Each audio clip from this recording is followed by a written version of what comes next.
Hi friends, నేను మీ Murali. Welcome to M square channel. అందరూ బాగున్నారా? ఈరోజు అన్న మోటార్ సైకిల్కి ఎన్ని గెల్ల కట్టాడో ఒక్కసారి చూడండి. ఈ మోటార్ సైకిల్ చూస్తుంటే మినీ ఆటోలా అనిపిస్తుందండి. ఈరోజు వేలంపాట అయిపోయిన తర్వాత ఈ అన్న ఈ బండికి ఎన్ని గెల్ల కట్టాడు అనేది ఒకసారి లెక్క చూద్దాం. ఈరోజు వేలంపాటలో గెల్ల వచ్చేసరికి అండి 400 హైయెస్ట్ అండి. 200 రూపాయలు లీస్ట్గా పడినాయండి. ఈరోజు మార్కెట్ కొంచెం డౌన్గానే ఉంది. వ్యాపారస్తులు కొంచెం అనుకూలం అనిపించింది ఈరోజు మార్కెట్ అయితే. ఒకసారి అన్న ఎన్ని గెల్ల కట్టాడో ఒకసారి లెక్కెట్టి చూద్దాం. ఒకసారి చూడండి ఎలా కొట్టుకున్నాడో ఏంటి అనేది. ఓకేనా, చూద్దామండి. చూడండి ఎంత అందంగా కొట్టుకున్నాడు అన్నగెల్ల.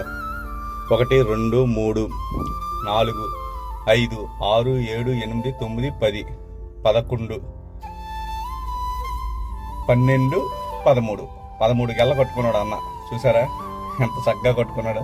చూస్తేనే మినీ ఆటోని తలిపిస్తుంది.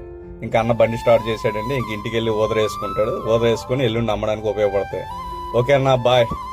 నా కంటెంట్ కానీ మీకు నచ్చితే లైక్, షేర్, సబ్స్క్రైబ్ చేయండి.